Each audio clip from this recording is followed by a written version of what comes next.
स्वागत है आपका अपने चैनल मार्कोस ट्यूटर्स में। Now let's start. हेलो बच्चों, welcome to our YouTube channel. तो आज हम करेंगे standard 10th maths two geometry का चैप्टर नंबर 1 जिसका नाम है सिमिलैरिटी। हम लोग इसका प्रैक्टिस सेट 1.2 कर रहे थे, जिसके लेक्चर 1 में मैंने आपको एंगल बाइसेक्टर थ्योरम और उसके कॉन्वर्स के सारे क्वेश्चंस करा दिए। अब लेक्चर 2 में हम लोग कोशिश करेंगे कि इसके बाकी के जो क्वेश्चंस है वो खत्म करें। तो बेसिक प्रोपोर्शनलिटी थ्योरम बहुत ही ज्यादा सिंपल थ्योरम है। लेट्स से मैंने आपको एक ट्रायंगल दिया, ट्रायंगल एबीसी, और इसके ऊपर एक लाइन दे दी एल, जो ये ट्रायंगल को point P and point Q पे काट रही है, और ये वाली लाइन जो है ये नीचे वाली लाइन बीसी को पैरेलल है। अगर आपको ऐसा ट्रायंगल में दिखा तो आप ट्रायंगल के बारे में एक चीज गारंटी के साथ बोल सकते हैं कि ये ट्रायंगल में देखो यहाँ पे कट रहा है ना, तो वर्टेक्स ये है, पैरेलल किसको, ये लाइन बीसी को। ठीक है, तो बीसी नहीं, बीसी को छोड़ के दूसरा वर्टेक्स कौन सा है, ए से लेके P, AP upon PB will be equal to A Q upon Q C. ठीक है, आप गारंटी के साथ बोल सकते हैं। कब बोल सकते हैं? जब एक लाइन ट्रायंगल के ये दो साइड्स को डिस्टिंक्ट पॉइंट्स, डिस्टिंक्ट मतलब अलग अलग, सेम पॉइंट पे नहीं, अलग अलग पॉइंट पे काट रही है। देखो पी और क्यू अलग अलग पॉइंट है और ये वाली लाइन इसको पैरेलल है, तो मैं बोल सकता हूं AP upon PB is equal to A Q upon Q C. बस यही है बेसिक प्रोपोर्शनलिटी थ्योरम। आया समझ में? अब इसका कन्वर्स क्या होगा? कन्वर्स ऐसा होगा कि भाई अगर आपको ये दिख रहा है कहीं पे A B upon P B equal to A Q upon Q C, ऐसा दिख रहा है, तो ये देख क्या बोल सकते हो कि भाई line L is parallel to line B C. आया समझ में? चलो बीपीटी जो कि बेसिक प्रोपोर्शनलिटी थ्योरम है, उस पर कुछ क्वेश्चंस देखते हैं। लेट्स से मैंने आपको ये क्वेश्चन दिया कि line L is parallel to line B C, दिख रहा है ये वाली लाइन एल, या ऐसे भी बोल सकते हो P Q is parallel to line B C. आपको क्यू सी फाइंड करना है। ठीक है, ये वाला दिख रहा है, ये 2, ये 3, ये 5 दिया हुआ है। तो अगर मुझे पता है कि ये वाली लाइन इसको पैरेलल है, जनरली पैरेलल का सिंबल यूज होता है, तो ये अगर पैरेलल है तो मैं बोल सकता हूं कि AP upon PB equal to A Q upon Q C. तो अगर मैं यहाँ पे लिख दू AP upon PB equal to A Q upon Q C, reason क्या लिखेंगे? अभी रफ है इसलिए मैं बीपीटी लिख रहा हूं, नहीं तो बेसिक प्रोपोर्शनलिटी थ्योरम। एपी क्या है? एपी 2 है, पीबी 3 है। देखो एपी की जगह पे 2, पीबी के जगह पे 3, फिर ए क्यू के जगह पे 5 और क्यूसी के जगह पे क्यूसी। क्यूसी का वैल्यू चाहिए, क्यूसी को इस तरफ ऊपर फेंक दो तो यहां आ जाएगा क्यूसी, और ये पूरे को वहां फेंक दो तो इसमें 3 नीचे है, वो ऊपर 5 से मल्टीप्लाई हो जाएगा, 2 ऊपर है वहां जाके डिवाइड हो जाएगा, तो मुझे मिलेगा 5 इंटू 3 और नीचे आ जाएगा डिवाइड बाय 2। 5 3 होता है 15 डिवाइड बाय 2। अब चेक कर लो ऐसे 15 डिवाइड बाय 2 करके 7.5 आएगा ना, बराबर? तो आ गया 7.5। तो आप बोल सकते हो भाई क्यूसी का वैल्यू है 7.5। क्या यूज किया? बीपीटी। आया समझ में? इतना सिंपल है, और यही इसका एप्लीकेशन है। बीपीटी ऐसे ही क्वेश्चन पूछेंगे। अच्छा, ये एंगल बाइसेक्टर थ्योरम से कंफ्यूजन हो रहा है क्या आपको कि एंगल बाइसेक्टर थ्योरम जैसा लग रहा है? चलो वो कंफ्यूजन भी क्लियर कर देते हैं। कैसे आएगा देखो। चलो मैंने आपको ये 3 ट्रायंगल दे दिए। मैंने आपको बताया कि बीपीटी तभी पॉसिबल है जब एक मैं लाइन लूं ऐसे, जो 2 डिस्टिंक्ट पॉइंट, देखो 1 पॉइंट 2 पॉइंट पे 2 साइड्स को काटे ऐसे, एंड ये जो तीसरा साइड बचा ना, 2 साइड को वो काटेगा, और जो तीसरा साइड बचा जिसको वो नहीं काट रहा है, वो उसको पैरेलल होना चाहिए, ये पैरेलल होना चाहिए। तो अगर ये एल है और ये बीसी है तो L should be parallel to BC, तो ही आप इस पे बीपीटी लगा सकते हो। तो आप बोल सकते हो AP upon PB equal to A Q upon Q C. Let's say मैंने ऐसा कर दिया, ठीक है, ये P, ये Q, ये A, B, C। इस केस में ये वाली लाइन 2 डिस्टेंट पॉइंट्स में काट रही है दूसरे 2 साइड्स को, लेकिन जो तीसरी साइड है जिसको ये नहीं काट रही, वो उसको पैरेलल नहीं है। अगर पैरेलल नहीं है तो बीपीटी नहीं लगेगा। अब ये ले लो, ठीक है, आपने A, B, C और इसको नाम दे दिया Q। अब ये वाली लाइन जो है ये इसको 2 डिस्टेंट पॉइंट्स में काट ही नहीं रही है 2 साइड्स को, ये एक ही साइड को काटती है क्यू पे, और कोई साइड्स को काट ही नहीं रही है। तो सबसे पहले तो ये 2 डिस्टिंक्ट पॉइंट्स में 2 साइड्स को काटे तो ही बीपीटी लग सकता है। ठीक है, देखो यहाँ पे पी और क्यू में काट रहा था, यहाँ पे पी और क्यू में काट रहा था, इसलिए हमने चेक किया कि पैरेलल है कि नहीं। यहाँ पे पी और क्यू दो पॉइंट्स में काट ही नहीं रहा है, तो पैरेलल चेक करने की क्या जरूरत है, इस पे लगेगा ही नहीं बीपीटी। ओके, और अगर मैंने सपोज एक और ट्रायंगल ऐसा दे दिया आपको एंड उस पे लाइन ऐसे जा रहा है, ठीक है, ये लाइन जो है ए बी सी, ये इसको पैरेलल है, ठीक है, ये नीचे वाली लाइन को पैरेलल है, लेकिन ये इसको काट नहीं रहा है ना दो पॉइंट में, ये इसको काट रहा होता बाकी दो साइड को, दो डिस्टेंट, दो अलग अलग पॉइंट्स पे, तो हम लोग बीपीटी लगा सकते हैं। यहाँ पे ये काट ही नहीं रहा है, तो यहाँ पे भी बीपीटी नहीं लगेगा। आया समझ में? ये बहुत इंपॉर्टेंट है बच्चों, क्योंकि ना फिगर देखकर आपको समझ में आना चाहिए कि इसमें बीपीटी लगना पॉसिबल है या नहीं। तो बीपीटी लगना सिर्फ तभी पॉसिबल है जब वो दो डिस्टिंक्ट पॉइंट्स में काटेगा, दो साइड्स को, देखो ए बी और ए सी को काट रहा है, और जो तीसरी साइड है बी सी, उसको वो पैरेलल होना चाहिए, ये दोनों पैरेलल होने चाहिए। आया समझ में? ये अपना बीपीटी। चलो क्वेश्चंस देखते हैं।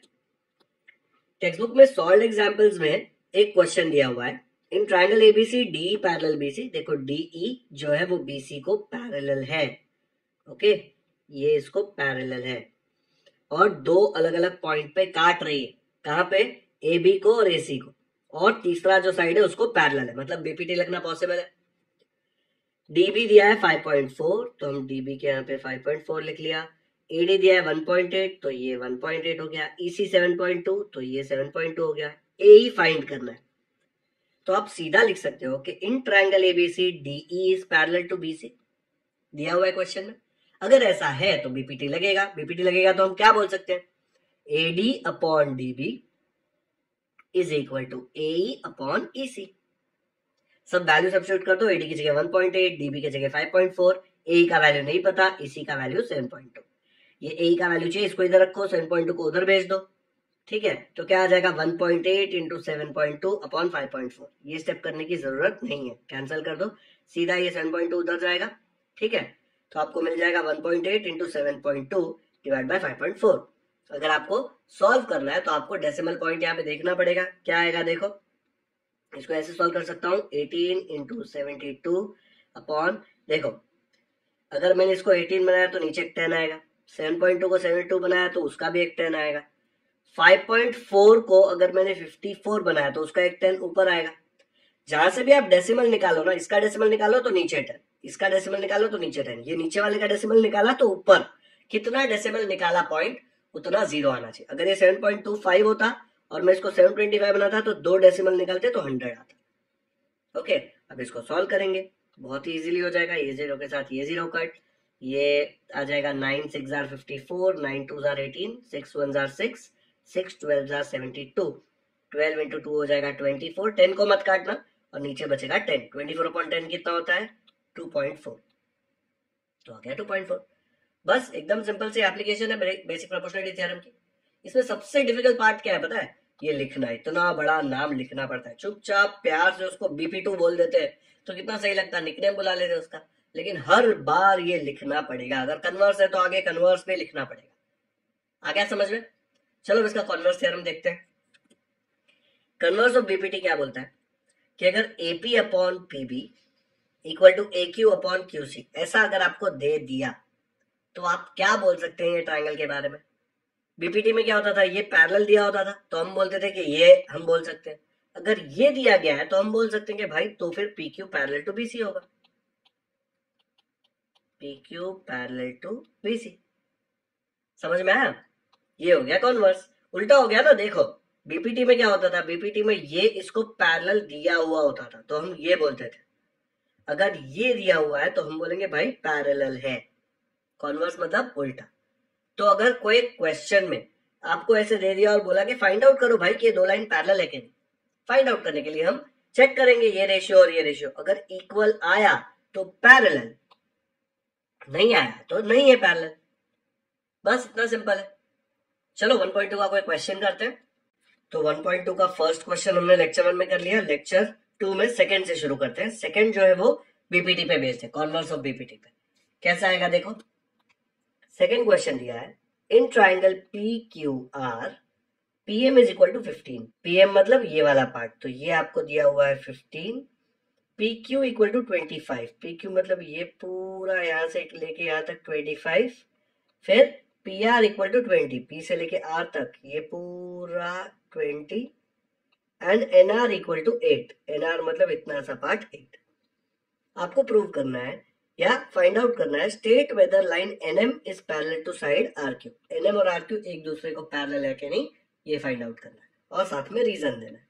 तो दिख रहा है साइड्स का लेंथ दिया हुआ है, अगर ratio PN upon NR equal to PM upon MQ, ये रेशियो इक्वल आ गया तो हम बोल सकते हैं कि भाई NM और RQ पैरेलल है।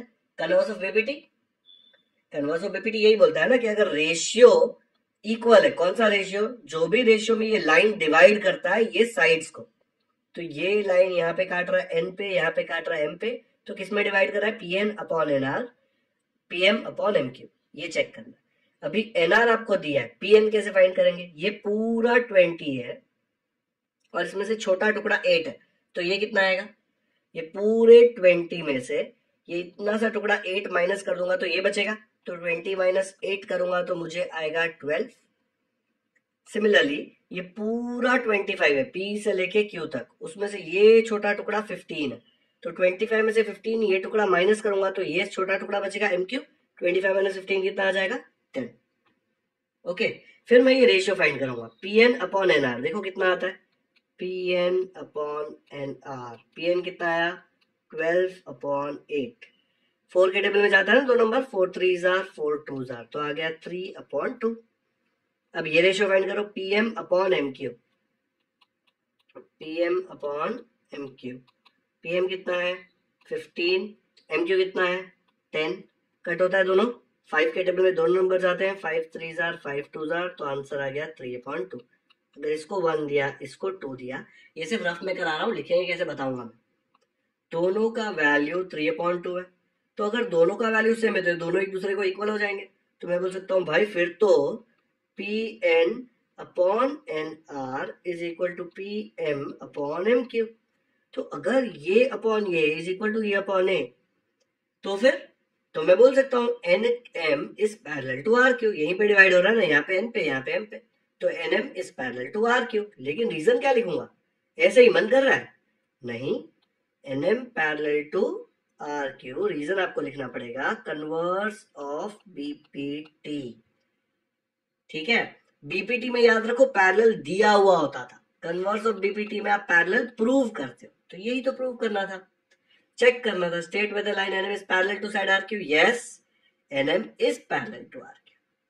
तो इसका सोल्यूशन है बहुत सिंपल, ठीक है, इतना सा टाइम पास है, लेकिन जब एक्चुअल वाला सोल्यूशन लिखोगे तो बहुत डिटेल में बताना पड़ेगा, रीजन लिखना पड़ेगा। ठीक है, यहाँ पे देखो ये वाला जो लेंथ है ये मैंने सीधा इसमें से ये माइनस करके निकाल लिया, इसमें से ये माइनस करके ये निकाल लिया, लेकिन जब एक्चुअल क्वेश्चन सॉल्व करके बताऊंगा तब वो पूरा एक्सप्लेन करना पड़ेगा, क्यों ऐसे कर सकता हूँ मैं, वो बताना पड़ेगा।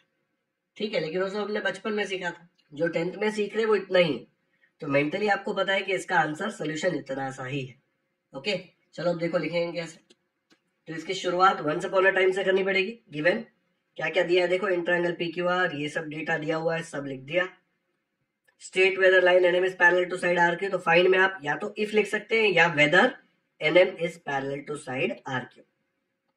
अब सबसे पहले मुझे ये जो लेंथ दिया हुआ है देखो, PM मुझे दिया हुआ है 15 और मुझे उसके बाद PQ पूरा दिया हुआ है 25, तो मैं बोल सकता हूँ कि पूरा लेंथ जो PQ है, या यहाँ पे ले लूं पहले, ये पूरा लेंथ जो PR है, it is equal to PN plus NR। क्या बोल सकता हूं मैं ऐसा, यस, लेकिन क्यों बोल सकता हूं, बिकॉज ये तीनों पॉइंट PN और R एक ही लाइन पे है, पर ये एक ही लाइन पे ऐसे हिंदी में तो नहीं लिखोगे ना कि PNR एक ही लाइन पे। जब भी आपको लिखना होता है एक ही लाइन पे तो आप क्या करते हैं, PNR लिखते हैं और दोनों के बीच में एक डैश डाल देते हैं। इसका मतलब क्या है कि PNR तीनों पॉइंट एक ही लाइन में है, तो मैं बोल सकता हूँ कि पूरा line PR will be equal to PN plus NR। बहुत इंपॉर्टेंट है लिखना, PR का वैल्यू 20, PN की जगह PN, NR का वैल्यू 8, ये 8 को उधर भेजो, 20 माइनस 8 आ जाएगा PN, 20 माइनस 8 होता है 12, तो PN का वैल्यू आ गया 12। ये पूछा नहीं है, ये हमने हमारी कन्वीनियंस के लिए निकाला, क्योंकि रेशियो लेना है ना इसका और इसका, हमको पैरेलल प्रूव करना है, तो इसका दोनों का रेशियो लेना पड़ेगा। ठीक है, सिमिलरली मैं इस पे भी कर लूंगा, P Q is equal to P M plus M Q. क्यों? बिकॉज पी एम क्यू तीनों स्ट्रेट लाइन में, वैल्यू सब्स्टिट्यूट करूंगा और एम क्यू का वैल्यू आ जाएगा 10। ये दोनों मुझे आ गया, फिर रेशियो लेने का। क्या है ratio? P N upon N R, वो मैंने यहाँ पे ले लिया, P N upon N R आई 12/8 विच इज, कट करके देखो 4 2s are 4 3s are, तो आ गया 3/2, इसको नंबर 1 दे दिया। Similarly P M upon M Q, क्यों ले रहा हूँ? पी से लेके एम, एम से लेके क्यू, क्या आ जाएगा देखो, पी एम की जगह पे 15 और एम क्यू की जगह पे 10। ये भी दोनों एक टेबल में जाता है 5 में, तो 5 2s are 5 3s are, तो आ गया 3/2। दोनों का रेशियो है 3/2, इसका और इसका, तो ये दोनों इक्वल हो गए ना। तो मैं बोल सकता हूँ ट्रायंगल पी क्यू आर ये दोनों इक्वल हो गए। कहां से? 1 और 2 से, दोनों का वैल्यू 3/2 है। जैसे ये दोनों इक्वल हो गए रेशियोज, सीधे बोल सकते हैं कि N M is parallel to side R Q. यही था converse of basic proportionality theorem, तो हम लोगों ने लिख दिया converse of basic proportionality theorem. यही चेक करने बोला था, तो ये हमने चेक करके यहाँ पे लिख दिया। तो आपको दिख रहा है जब एक्चुअल सोल्यूशन लिखेंगे आप, तो आपको ये जो सब एकदम इजीली ओरली हो गया था वो लिख लिख कर बताना पड़ेगा। बहुत बच्चे सोचते हैं कि ये रीजन नहीं लिखेंगे तो चलेगा, ऐसा नहीं होता। जब भी आप कोई भी साइड को टुकड़ों में बांटोगे, तो जो भी टुकड़े बट रहे हैं देखना है कि हर एक पॉइंट सेम लाइन पे है, तो ही आप टुकड़े करके बांट सकते हो, उसमें सब्स्टिट्यूट कर सकते हो, नहीं तो नहीं कर सकते। इसलिए ये जो रीजन है बहुत इंपॉर्टेंट है। इसका मतलब क्या है कि तीनों पॉइंट एक लाइन पे है। ओके, चलो वीडियो पॉज करके ये क्वेश्चन फटाफट से कॉपी कर लो। बहुत ही इजी क्वेश्चन है ये। पहला क्वेश्चन है बेसिक प्रोपोर्शनलिटी थ्योरम का, इसमें हम लोगों ने कन्वर्स यूज किया है। डन। अब देखते हैं फोर्थ वाला। Measures of some angles in the figure are given, prove that AP upon PB equal to AQ upon QC। ये देख लो, AP upon PB equal to AQ upon QC। अरे ये तो कई चीज का प्रूफ है ना। किसका प्रूफ है ये? बीपीटी का प्रूफ यही था ना। बीपीटी में हम लोग यही प्रूव करते थे कि बीपीटी का रिजल्ट यही था ना कि AP upon PB equal to AQ upon QC। और कब होता था? जब ये दोनों लाइन पैरेलल होते थे। अगर मैंने ये दोनों लाइन को पैरेलल प्रूव कर दिया तो मैं बोल सकता हूँ कि भाई ये सही है। तो मेरा क्वेश्चन चेंज क्या हो गया? मुझे ये नहीं करना, ये तो मुझे पता है आ जाएगा। मुझे प्रूव करना है कि भाई PQ पैरेलल टू BC कर दूंगा तो मेरा काम हो जाएगा। अब PQ पैरेलल टू BC कैसे करूंगा? देखो यहाँ पे ये दो मेजर्स दिए हुए हैं, यहाँ पे 60 डिग्री 60 डिग्री। तो अगर ये दोनों 60 डिग्री है मतलब ये दोनों एंगल इक्वल है। कौन सा एंगल? ये वाला एंगल और ये वाला एंगल। जिन बच्चों ने मेरे 8th और 9th के वीडियोस देखे उनको पता है कि यहाँ पे उल्टा F बन रहा है भाई, उल्टा F बन रहा है और F के अंदर के एंगल्स इक्वल आ रहे हैं। ठीक है, T भी बोलते हैं, लेकिन मैंने बोला था कि करस्पॉन्डिंग एंगल हमेशा F से याद करो। तो अगर उल्टा F आ रहा है मतलब ये दोनों एंगल करस्पॉन्डिंग एंगल्स, और अगर करस्पॉन्डिंग एंगल्स इक्वल है, देखो दोनों 60 है, इक्वल है, तो मैं बोल सकता हूँ PQ is parallel to BC। क्यों बोल सकता हूँ PQ is parallel to BC? क्योंकि हमने बचपन में सीखा था कि अगर करस्पॉन्डिंग एंगल्स है और इक्वल है, करस्पॉन्डिंग एंगल्स हो तो पक्का है, देखो उल्टा F बन रहा है, इक्वल है वो दिया हुआ है, तो मैं बोल सकता हूँ कि ये दोनों लाइन पैरेलल है बिकॉज करस्पॉन्डिंग एंगल्स टेस्ट। इसके ऊपर एक पूरा चैप्टर था। ठीक है, तो ये करस्पॉन्डिंग एंगल्स टेस्ट से इक्वल हो गए, पैरेलल हो गए। जैसे ये पैरेलल हुए मैं बोल सकता हूँ कि भाई this is true, therefore AP upon PB equal to AQ upon QC। क्यों? BPT। इतना सा सोल्यूशन है, लिखेंगे तब बड़ा आएगा, लेकिन समझ में आया कितना टाइम पास है। तो अगर ये आपको याद नहीं होता ना करस्पॉन्डिंग एंगल्स टेस्ट, कि जब ये करस्पॉन्डिंग एंगल, देखो कहीं पे भी TF उल्टा ऐसे बनेगा ना तो करस्पॉन्डिंग एंगल होता ही है, लेकिन अगर दोनों इक्वल हो गए ना तो ये लाइन और ये लाइन पैरेलल होगी। ठीक है, तो यहाँ पे देखो इक्वल दिया हुआ है तो इसलिए ये दोनों लाइन पैरेलल हो गई। जो उल्टे F के हाथ है ना, ये वाला और ये वाला, ठीक है, ये ट्रांसवर्सल होता है, ये आर्म्स होते हैं, तो ये दोनों आर्म्स पैरेलल है। इजी है ना। चलो देखो अब इसको लिखेंगे कैसे। पहले तो गिवन लिख दिया कि APQ 60 डिग्री, ABC ये एंगल भी 60 डिग्री। प्रूफ क्या करना है? देखो क्वेश्चन में दिया हुआ है AP upon PB equal to AQ upon QC। तो सबसे पहले तो ये दिया हुआ है कि measure angle APQ and measure angle ABC दोनों 60 डिग्री है। याद रखो यहाँ पे मेजर लिखा है, जब भी नंबर होता है ना, 60 डिग्री एक नंबर है, तो हम लोग इक्वल टू साइन यूज करते हैं, इसलिए यहाँ पे मैंने इक्वल टू डाला है और बोला है गिवन। और जैसे ही मैंने मेजर हटाया तो ये शेप्स हो गए ना, एंगल्स मतलब शेप्स, तो शेप्स हमेशा कॉन्ग्रुएंट होते हैं, नंबर्स हमेशा इक्वल होते हैं। देखो ये साइन और ये साइन में डिफरेंस क्या है, ये नंबर्स के लिए यूज होती है, ये शेप्स के लिए यूज होती है, तो ये दोनों कॉन्ग्रुएंट हो गए। देखो सेम नाम लिखा है नीचे, लेकिन यहाँ पे कॉन्ग्रुएंट डाला है क्योंकि मेजर हटा दिया, देखो मतलब ये दोनों एंगल कॉन्ग्रुएंट है। बहुत सारे स्कूल्स में डायरेक्टली ये सब लिखेंगे नहीं और लिखेंगे this is congruent equal to 60 degree, mostly wrong नहीं मिलेगा। लेकिन अगर टेक्निकली सोचो तो उन्होंने एंगल्स कॉन्ग्रुएंट दिया ही नहीं, उन्होंने सिर्फ एंगल्स का मेजर दिया हुआ है कि ये भाई 60 डिग्री है, तो यहाँ पे मेजर दोनों का इक्वल है 60 डिग्री का। आपको चाहिए तो गिवन में भी यहाँ पे मेजर लिख दो, क्योंकि मेजर ही दिया हुआ है। अगर कॉन्ग्रुएंट लिखा होता, खुद बोला होता AP Q congruent to ABC, तो ठीक है। तो पहले मैंने बोला मेजर इक्वल गिवन है, मतलब ये दोनों एंगल एक दूसरे को कॉन्ग्रुएंट है। इसके आगे एम मत लिख देना गलती से, एम मतलब मेजर, मतलब नंबर आता है यहाँ पे, number equal to 60 degree, this is shape congruent to this shape. Okay, जैसे ये दोनों एंगल एक दूसरे को कॉन्ग्रुएंट है तो उल्टा एफ बन रहा है, तो मैं बोल सकता हूँ ये जो इनके हाथ है पी क्यू और बी सी, ये एक दूसरे को पैरेलल हो गए करेस्पॉन्डिंग एंगल्स टेस्ट से। जैसे ये पैरेलल हो गए, हम अपना फेवरेट थ्योरम बीपीटी लगा देंगे यहाँ पे, पर बीपीटी नहीं बुलाएंगे उसको क्योंकि उसको बुरा लगता है, बोलता है मुझे पूरे नाम से बुलाओ, मुझे निकनेम नहीं चाहिए। तो हम बोलेंगे P Q parallel to BC है तो AP upon PB equal to A Q upon Q C. Reason क्या लिखेंगे, बेसिक प्रोपोर्शनलिटी थ्योरम। ओके, तो यहाँ पे रीजन लिख दिया और यही प्रूव करना था। देखो prove that this one, to prove, same मैंने यहाँ पे कॉपी किया। तो हमेशा जब भी प्रूफ पूछा है तो लिखने का hence comma prove full stop. जब भी कुछ फाइंड करने बोला है तो हम लोग उसके ऊपर एक डब्बा बना देंगे, जब भी प्रूफ करने बोला है तो ये हमारे सबसे फेवरेट वर्ड्स हैं, मतलब हमने इतनी मेहनत करी और उसको प्रूव कर दिया। ठीक है, इसमें सबसे इंपॉर्टेंट पार्ट था ये ब्लू कलर वाला, क्योंकि ये हमने 9th स्टैंडर्ड में किया था और बहुत बच्चे 9th स्टैंडर्ड कोरोना के टाइम पे काफी बच्चों का ये चैप्टर ओमिट भी किया होगा या क्वेश्चंस ओमिट किए होंगे। अगर आपको नहीं आता है तो 9th के मैंने सारे लेक्चर्स अपलोड कर दिए हैं, आप प्लेलिस्ट सेक्शन में जाके देख सकते हैं। बहुत ही इजी वे में मैंने ये corresponding angles, alternate angles, interior angles सिखाया हुआ है। ओके, 8th में भी था, उसमें भी मैंने सिखाया हुआ है। डन, दिख रहा है कितना छोटा सोल्यूशन है, बस यही है बीपीटी, अप्लाई कर दिया हमने। चलो वीडियो पॉज करके कॉपी कर लो। चलो नेक्स्ट करते हैं, 10th क्वेश्चन देख लो। इन द फिगर 1.44, ये वाला फिगर दिया हुआ है, x is any point in the interior of the triangle, ये x बीच में है, point x is joined to vertices of triangle, तो ये पॉइंट x को वर्टाइसेस से जॉइन कर दिया है। देखो segment PQ parallel segment DE, ये PQ जो है ये DE को पैरेलल है, तो मैं ब्लू कलर इस पे दे रहा हूँ, PQ parallel DE, and segment QR is parallel to segment EF, मतलब ये QR ग्रीन कलर दिया उसको is parallel to EF। Fill in the blanks to prove that segment PR is parallel to DF, ये PR ये DF को parallel है, ये prove करना है। दिख रहा है बीपीटी लगेगा, ये एक छोटा ट्राइंगल ले लिया अगर मैंने तो बीपीटी लगेगा इसमें, क्योंकि ये साइड और ये साइड पैरेलल है, बट इसमें ज्यादा दिमाग लगाना नहीं है क्योंकि उन्होंने फिल इन द ब्लैंक्स बोला है।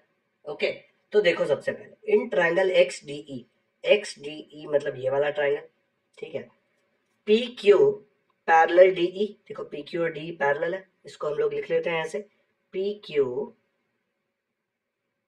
पैरेलल DE, ये क्वेश्चन में दिया हुआ है, तो रीजन बाजू में लिख दो, ये दिया हुआ है ना तो गिवन। ओके, अगर ये ऐसा दिया हुआ है तो ये ट्राइंगल देखो, ये ट्राइंगल में ये वाला लाइन ये साइड और ये साइड को काट रहा है, कहां पे काट रहा है, P और Q पे, तो x से शुरू करो, XP अपॉन PD, देख लो यहाँ पे XP upon PD will be equal to XQ upon QE। थोड़ा घुमा के देख लो, ऐसे ही ट्राइंगल है, देखो ऐसे ट्राइंगल है और यहाँ पे ऐसे लाइन दिया हुआ है, XDE काट रहा है P और Q पे और बोला ये पैरेलल है, ये तो गिवन है पैरेलल है, तो XP upon PD equal to XQ upon QE, किससे आएगा, बेसिक प्रोपोर्शनलिटी थ्योरम से। पैरेलल दिया तो रेशियो निकालेंगे बेसिक प्रोपोर्शनलिटी थ्योरम से, तो मैं यहाँ पे लिख दूंगा XP upon PD equal to XQ upon QE। अब सेम चीज ये वाले ट्राइंगल में भी करेंगे, इसमें दिया है कौन सा ट्राइंगल है, XEF, तो बोला in triangle XCF Q are parallel to EF, फिर से रीजन क्या लिखेंगे यहाँ पे, गिवन। ओके, और क्या दिया है, क्यू आर पैरेलल ईएफ, तो ये जो क्यू आर है ये ईएफ को पैरेलल है। अगर अभी बाकी सब ये बाकी का छोड़ दो, ये देखो ही मत, सिर्फ एक्ससीएफ को देखो। अगर इसमें क्यू आर ईएफ को पैरेलल है तो मैं बोल सकता हूँ X Q upon Q E equal to X R upon R F, basic proportionality theorem. तो आ जाएगा X Q upon Q E equal to X R upon R F. इतने से जगह में बेसिक प्रोपोर्शनलिटी थ्योरम को लिख के बता दे, बॉक्स के बाहर तो जाने ही वाला है, बड़ा बॉक्स बना देते, इतना जगह है।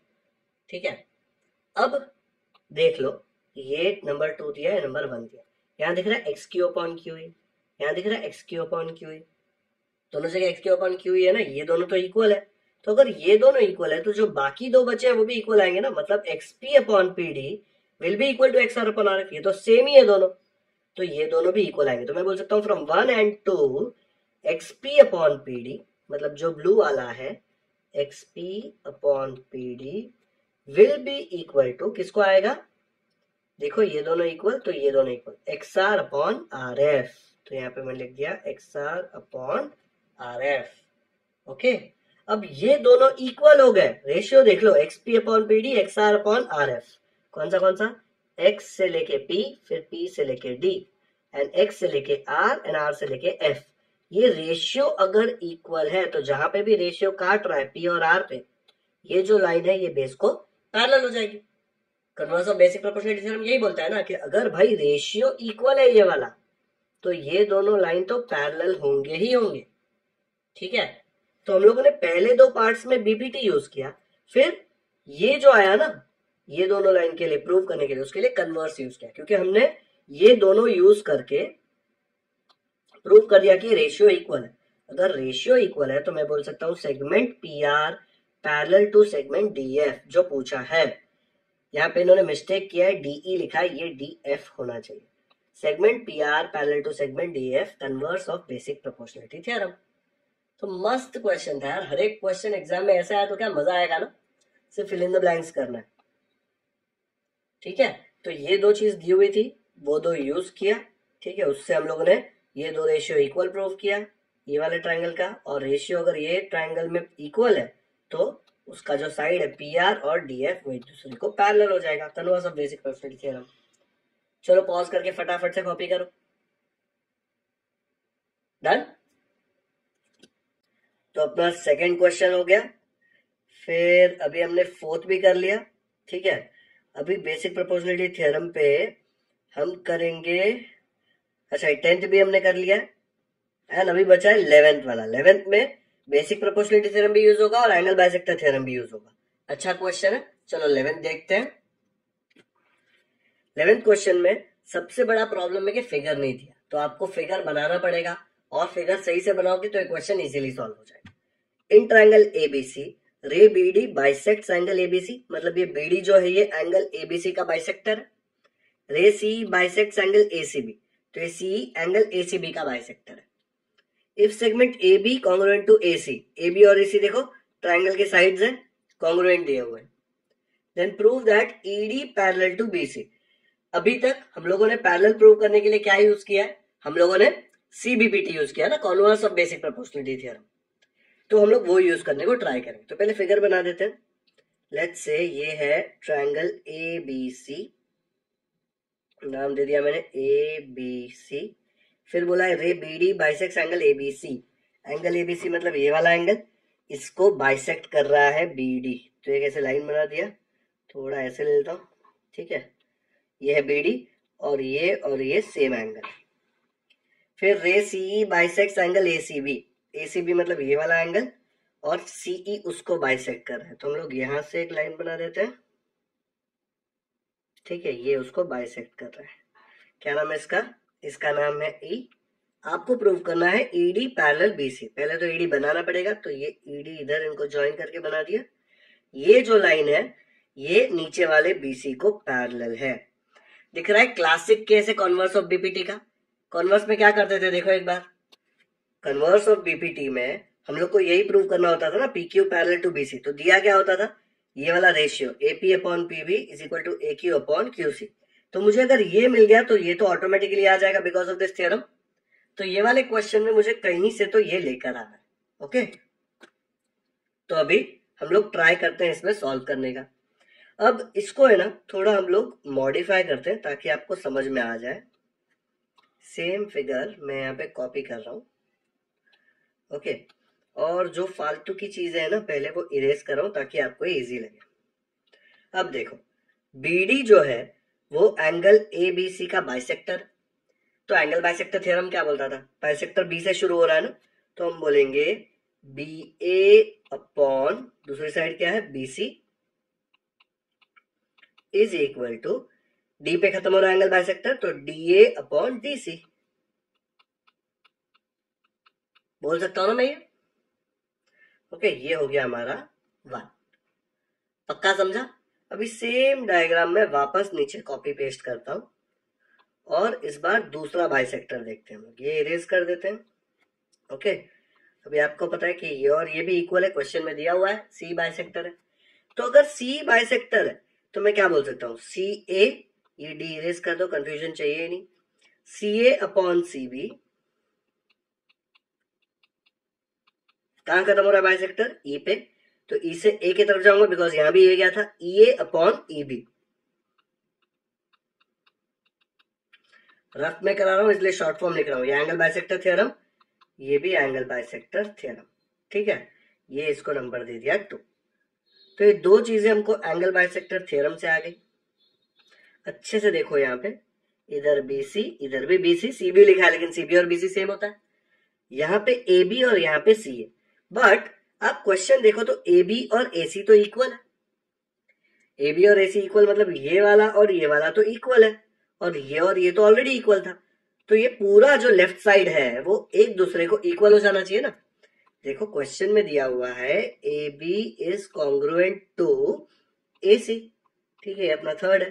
तो अगर ये कॉन्ग्रुएंट है तो ये ए बी के जगह पे मैं ए सी लिख सकता हूँ, ए सी को सी ए भी बोल सकते हैं। तो देखो सी ए अपॉन बी सी ए अपॉन बी सी, ये बी सी ही है, दोनों सेम हो गए ना लेफ्ट हैंड साइड में। तो अगर लेफ्ट हैंड साइड सेम तो राइट हैंड साइड सेम, तो ये राइट हैंड साइड वाले दोनों इक्वल हो जाएंगे। तो मैं क्या बोल सकता हूँ, ओके, तो फिर D A upon D C is equal to E A upon E B. ये आ गया फ्रॉम 1 2 3। ठीक है, अब ये मिल गया तो अपना काम खत्म। देखो क्या मिला मुझे, ये बहुत ही इंपॉर्टेंट है ये। देखो इसको ऊपर आप बड़े फिगर के साथ देखोगे तो आपको समझ में आ जाएगा। डी ए, यहां देखो D A upon D C is equal to E A upon E B.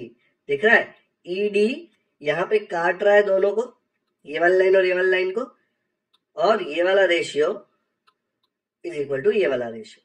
तो हम सीधा बोल सकते हैं कि ये जो लाइंस हैं ये एक दूसरे को पैरेलल है। कौन सा theorem, converse of BPT theorem. अगर डिफिकल्टी लग रहा है तो इसको ऐसे लिख देखो, डी ए को लिखो ए डी और डीसी को डीसी। ठीक है, इसको आपको चाहिए तो राइट में लिख दो, और ये ई ए लिखा है ना, यहाँ पे देखो ई ए, उसको लिख दो ए ई, और ई बी लिखा है, देखो सिर्फ ई ए को मैंने ए लिख दिया, बस यही है ना बीपीटी। देखो A E B A D D C. तो अगर ये इक्वल है तो कन्वर्स ऑफ बीपीटी से मैं बोल सकता हूँ E D parallel B C. ये स्टेप दिखाने की जरूरत नहीं है, सिर्फ कुछ बच्चों को कंफ्यूजन होता है कि अरे सर एडी की जगह डीए लिख दिया है। एडी और डीए दोनों सेम होता है। ठीक है, सिर्फ उल्टा लिखने का तरीका अलग है, बस यही है इसका सोल्यूशन। तो पहले मैंने क्या किया, ये वाला बाइसेक्टर दिया था उस पर एंगल बाइसेक्टर थ्योरम लगाया, फिर ये वाला बाइसेक्टर दिया था उस पर एंगल बाइसेक्टर थ्योरम लगाया, फिर ये कॉन्ग्रुएंस जो है वो गिवन था क्वेश्चन में, वो यूज करके बता दिया कि लेफ्ट साइड तो इक्वल है तो राइट साइड भी इक्वल है। लेकिन अगर राइट साइड इक्वल है तो मैं सीधा बोल सकता हूं कि ED parallel BC converse of BPT theorem. Okay, अब देखते हैं इसको लिखते कैसे हैं। देखो पहले तो कहानी लिखनी पड़ेगी, रे BD bisects angle ABC, ray C bisects angle ACB and segment AB congruent AC. तो प्रूफ क्या है, ईडी पैरेलल बीसी। प्रूफ शुरू किया कैसे, in triangle A B C, ये जो बी डी है, बी डी ये बाइसेक्ट कर रहा है एंगल ABC को। अच्छा, कलर का थोड़ा इशू हो रहा है ना, ब्लू कलर यहाँ पे यूज किया और ब्लू इधर दिख रहा है, कंफ्यूजन हो रहा है। चलो कलर चेंज कर देते हैं, देख लो यहाँ पे। तो BD जो है वो क्या कर रहा है, वो बाइसेक्ट कर रहा है ABC को। तो सिर्फ ये वाली लाइंस को देखो, दूसरा फिगर बनाने की जरूरत नहीं है। B से शुरू हो रहा है तो BA upon BC is equal to DA upon DC, angle bisector theorem. Similarly जब मैं ये वाला यूज करूंगा C बाइसेक्ट्स ACB, तो क्या बोलूंगा, CA upon CB is equal to EA upon EB। ये वाला पॉइंट A है देखो, तो ये लिख दिया एंगल बाइसेक्टर थ्योरम से। और आप देखेंगे तो BC सेम है, ऊपर AB और AC है, पर AB और AC तो कॉन्ग्रुएंट है, देखो गिवन है। तो थर्ड पॉइंट लिख दिया, but segment AB congruent to segment AC। तो आप देखेंगे तो ये वाला पार्ट इक्वल टू दिस, ये वाला पार्ट इक्वल टू दिस, तो ये पूरा लेफ्ट साइड इक्वल हो गया ना। अगर लेफ्ट साइड इक्वल है तो राइट साइड भी इक्वल आ जाएगा। तो मैं बोल सकता हूँ DA upon DC equal to E upon EB। कहां से आया, ये तीनों यूज किया, 1 2 और ये 3। ओके, जैसे ये इक्वल हो गया, मैं बोल सकता हूं कि ED पैरेलल BC। क्यों, क्योंकि ये वाला रेशियो है ना, देखो DA upon DC EA upon EB। तो अगर वो रेशियो इक्वल आता है तो मैं बोल सकता हूँ ED पैरेलल BC। ED कौन लाइन है, ये वाली लाइन, क्योंकि ये E और D पे ये दो साइड्स को काट रही है, तो ये BC को पैरेलल होगी अगर ये रेशियो इक्वल आएगा। रेशियो इक्वल है इसलिए parallel, converse of basic proportionality theorem. पूरा सॉल्यूशन एक बार अच्छे से देख लो, बहुत ही सिंपल है ये। इसमें दो प्रॉपर्टीज यूज करी, angle bisector property, angle bisector theorem and converse of basic proportionality theorem. अगर आपको डाउट है कि एंगल बाइसेक्टर प्रॉपर्टी लिखना है, थ्योरम लिखना है, टेक्स्ट बुक के सॉल्व एग्जांपल्स में एंगल बाइसेक्टर थ्योरम लिखा है तो हम लोग थ्योरम ही लिखेंगे हर जगह। ओके, कॉपी कर लो नोटबुक में फटाफट से। डन। तो ये जो स्टार मार्क क्वेश्चन 11, ये भी हमारा यहाँ पे खत्म होता है। ओके, तो अभी हमारा क्या बचा है इसमें, एक बार देख लो। अभी हमारा सिर्फ इसमें बचा है क्वेश्चन नंबर 7, क्वेश्चन नंबर 5, बस दो ही क्वेश्चन बचे। वो दो क्वेश्चन एक अलग प्रॉपर्टी पे बेस्ड है, तो नेक्स्ट लेक्चर में मैं क्या करूंगा, वो प्रॉपर्टी भी आपको सिखा दूंगा, फिर वो प्रॉपर्टी को हम लोग अप्लाई कर लेंगे दो क्वेश्चन में, तो हमारा जो प्रैक्टिस सेट 1.2 है वो खत्म हो जाएगा। तो टोटल 1.2 के 3 लेक्चर होने वाले। पहले लेक्चर में हमने angle bisector theorem and converse सीखा, सेकेंड लेक्चर में हमने BPT बेसिक प्रोपोर्शनलिटी थ्योरम और उसका कन्वर्स सीखा, थर्ड लेक्चर में ये जो है ना, ये जो दिख रहा है 3 पैरेलल लाइंस एंड ट्रांसवर्सल, ये सीखेंगे। बहुत ही सिंपल है, लेकिन आज के लिए बहुत हो गया इसलिए आज वो नहीं करा रहा। आज का लेक्चर यहीं पे खत्म करते हैं। वीडियो पसंद आया तो लाइक जरूर करें, लिंक अपने दोस्तों के साथ व्हाट्सएप पर शेयर करें ताकि उनका भी प्रैक्टिस सेट 1.2 अच्छे से हो जाए। अगर आपने हमारे चैनल को ऑलरेडी सब्सक्राइब कर दिया है तो थैंक यू, पहली बार चैनल पे आ रहे हो और वीडियो अच्छा लगा है तो कर दो सब्सक्राइब। हम लोग ऐसे ही एकदम डिटेल में पूरे 10th स्टैंडर्ड का अलजेब्रा ज्योमेट्री खत्म करने वाले हैं। बेल आइकन पर भी क्लिक कर दो ताकि जैसे ही मैं नेक्स्ट वीडियो अपलोड करूं आपको नोटिफिकेशन आए और आप कोई भी इंपॉर्टेंट लेक्चर मिस न करें। कमेंट में मुझे जरूर बताएं कि आपको ये वीडियो कैसा लगा। आप जब भी कमेंट करते हैं तो मुझे बहुत मोटिवेशन आता है और ज्यादा वीडियोस बनाने का, तो कमेंट करते रहिए। कोई फीडबैक है तो वो दीजिए ताकि नेक्स्ट लेक्चर में वो फीडबैक यूज करके मैं वीडियो और भी अच्छा बना सकूं। Thank you so much for watching this video.